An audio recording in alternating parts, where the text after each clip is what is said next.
Santo, venha de nós. Proclamação do Evangelho de Jesus Cristo, segundo Mateus. Glória a vós, Senhor.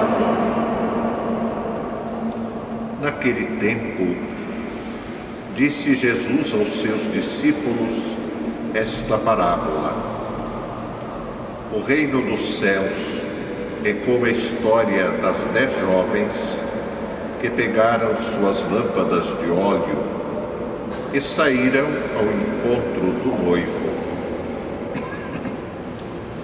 5 delas eram imprevidentes e outras 5 eram previdentes. As imprevidentes pegaram as suas lâmpadas, mas não levaram óleo consigo. As previdentes, porém, levaram vasilhas com óleo, junto com as lâmpadas. O noivo estava demorando, e todas elas acabaram cochilando e dormindo. No meio da noite, ouviu-se um grito: o noivo está chegando, ide ao seu encontro.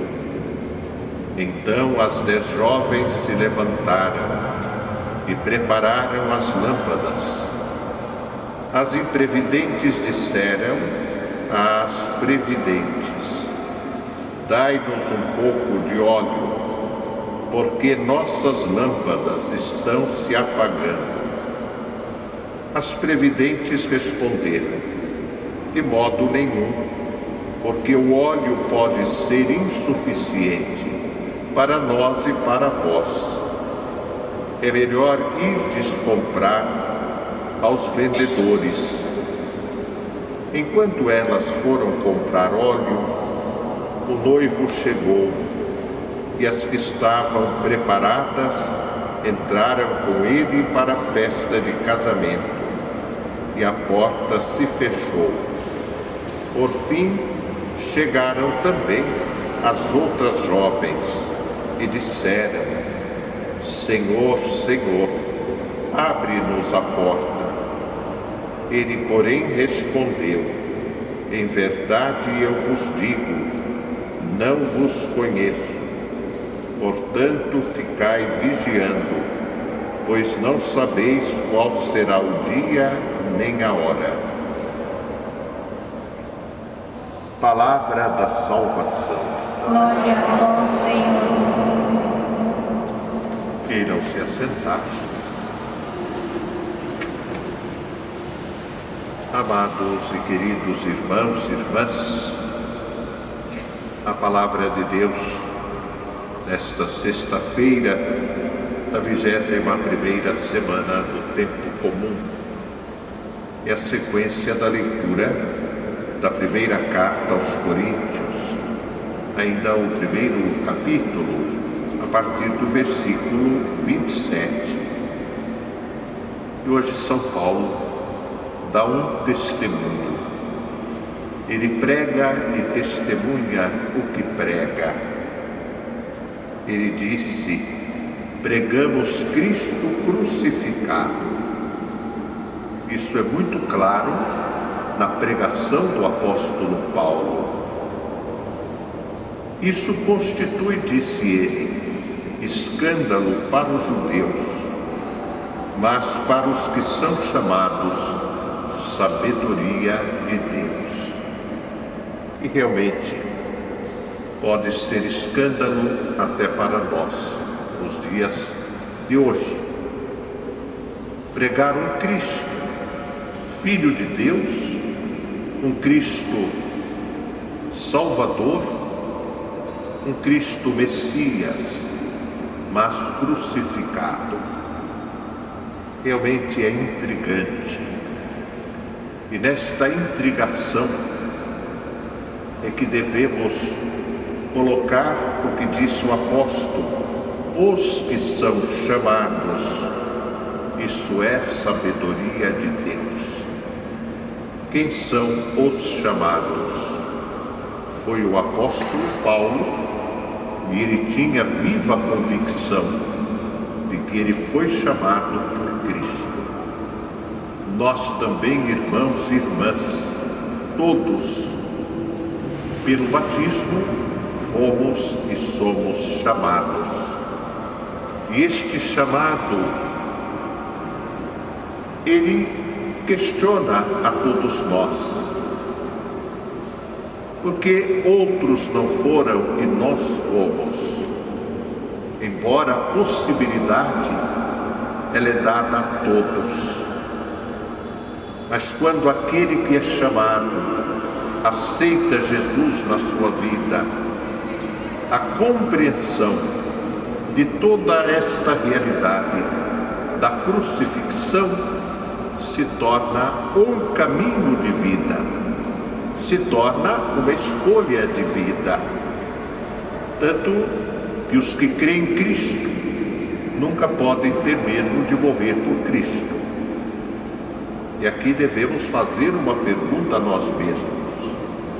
Eu creio em Cristo, mas se necessário for morrer por Ele, eu tenho coragem, como consequência da minha fé? Ou se na hora H eu vou fugir? E fugir por quê? De medo.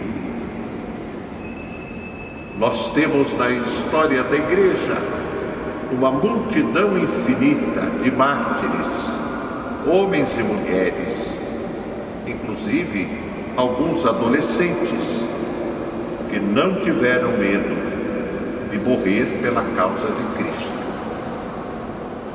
Mas devemos também pensar, será que temos medo, ou melhor, coragem, de morrer para nós mesmos?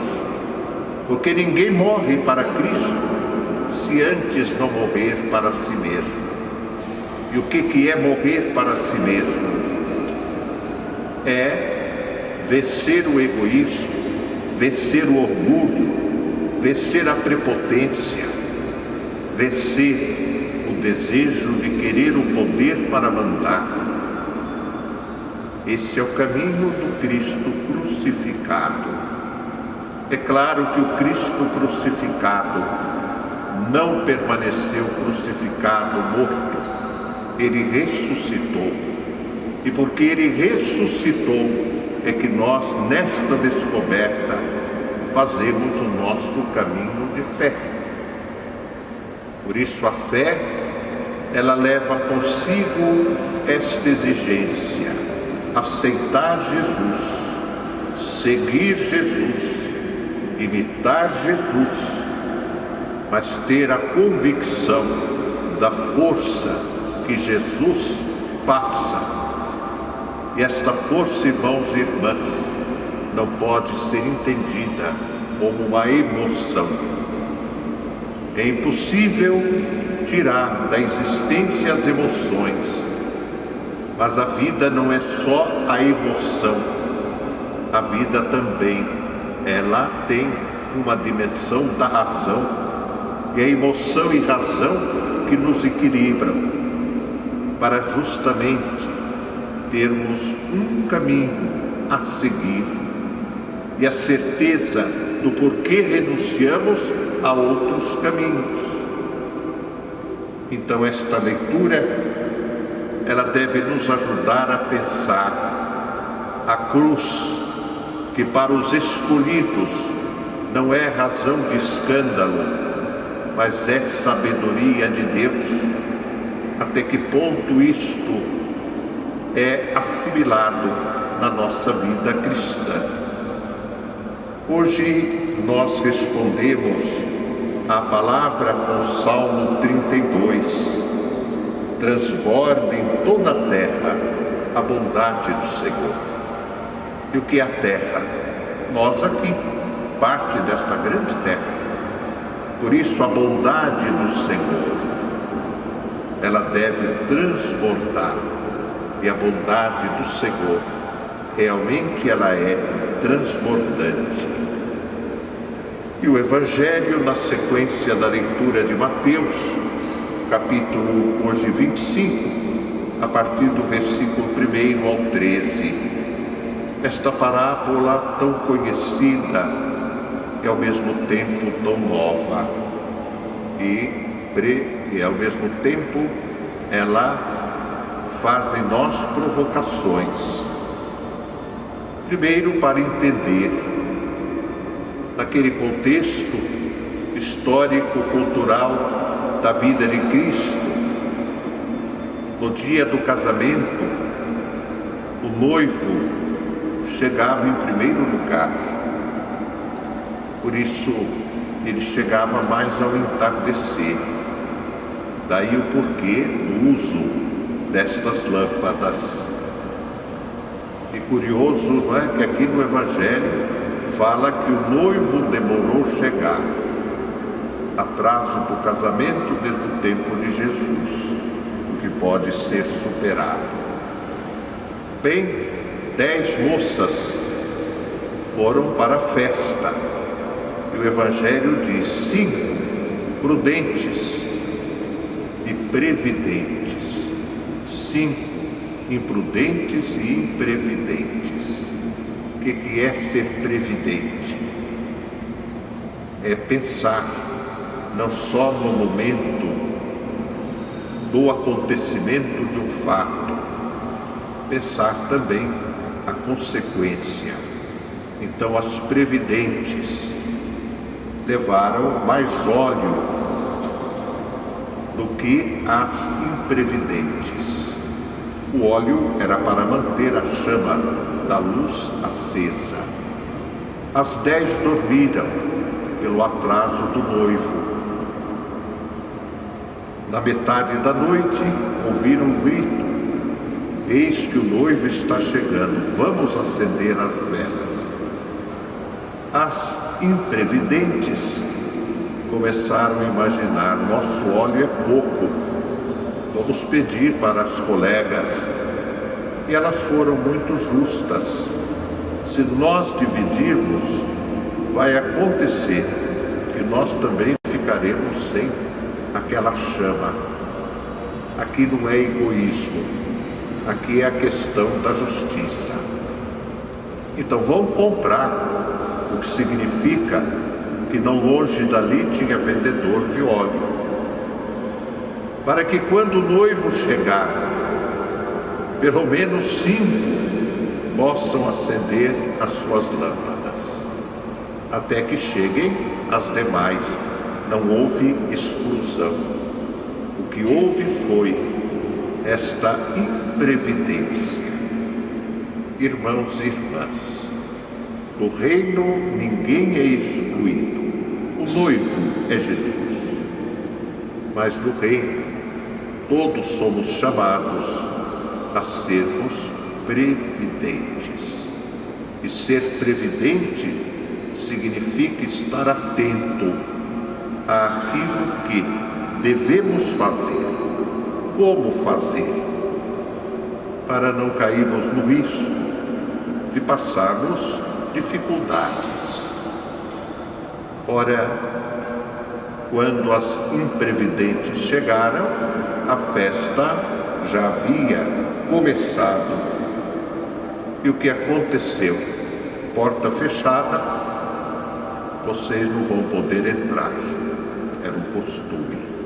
O não poder entrar não significa que elas estavam fora do reino, mas não participaram da festa pela sua imprevidência. Nós também, irmãos e irmãs, todos temos oportunidade de entrarmos para a festa, mas é necessário estar preparado. Às vezes um descuido nos deixa do lado de fora, nos deixa para outro casamento. Aí sim vamos entrar, porque em nós se renovou, em nós se integrou algo novo. Sermos previdentes, que ninguém saia hoje entendendo que aqui 5 foram descartadas. Não se trata disso, porque o reino de Deus é para todos. E aí que entra de novo a loucura da cruz. A loucura da cruz ensina sabedoria, que é diferente de conhecimento.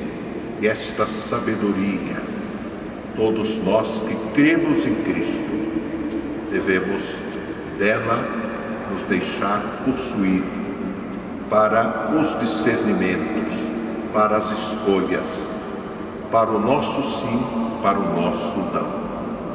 Que nesta manhã pensemos um pouquinho como tenho sido previdente em relação ao reino de Deus.